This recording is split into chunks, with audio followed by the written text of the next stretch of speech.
Hello and welcome to Theme Park Information. In today's show we have got a review for SIK, that is SIK by the way. Strange name for a coaster in some ways, but it is to do with like the clothing brand, and their owner kind of also owns the park, so it kind of still makes a bit of sense. I will be honest though, this ride is pretty cool. It's a near clone of Colossus at Thorpe Park. Obviously, I was going to say built this year, but technically it has been like not operating in pieces elsewhere in the world for quite a while.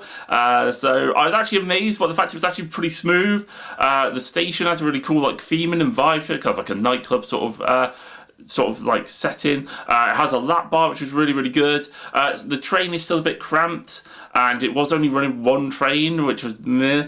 The area around it, like the landscaping and kind of modernisation, is really good. They've done a great job there. This ride also looks quite photogenic. They've done really good work with the colours of the track and supports and stuff like that. And there was actually pretty good operations. They were getting people on quite quickly.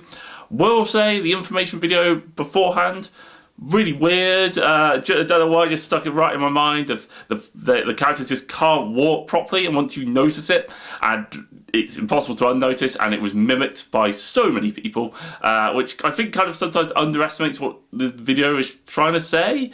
It kind of could be a little bit better if it was just a bit more normal, but it's a really small detail, I suppose. And I actually also love the fact there is a proper gift shop, which actually sounds like pretty much a fashion brand as well, which is kind of works well. As for the ride itself, for those of you who've been on Colossus, this is going to be, it has a slightly different drop. It's slightly steeper and slightly less drawn out, which was good fun. Vertical loop was good. The airtime hill was pretty sweet as well. Just after it then goes through a coverall, which is okay.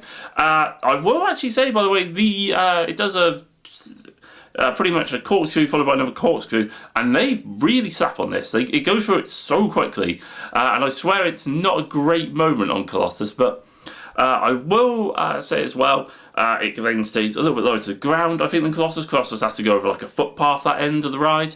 And then, I will be honest, there's 4 inversions, all heartline rolls or inline twists, back to back, which is a really cool visual look.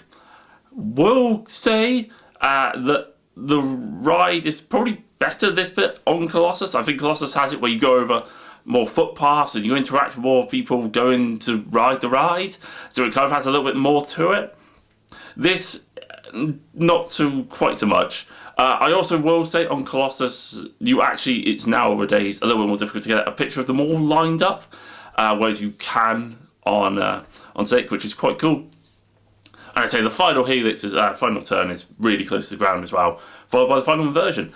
In other news, it actually has misters at several points of the ride, which get you actually completely soaked, especially in the front row.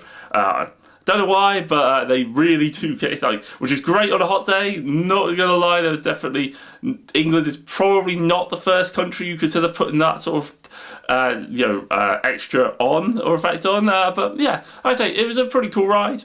Generally speaking, was pretty impressed with it. I think it's better in Colossus, I suppose. That's the main thing. Not sure it's what they should have done. I think they could have done like anything from like an RMC to like a large modern wooden roller coaster, and I think it would have been better. But I'd say nothing wrong with it. I'd say hopefully just a sign of things to come in the future for England. Anyway, hopefully you've enjoyed the video. Don't forget to like, comment and subscribe for more content, and I'll catch you guys on the next one.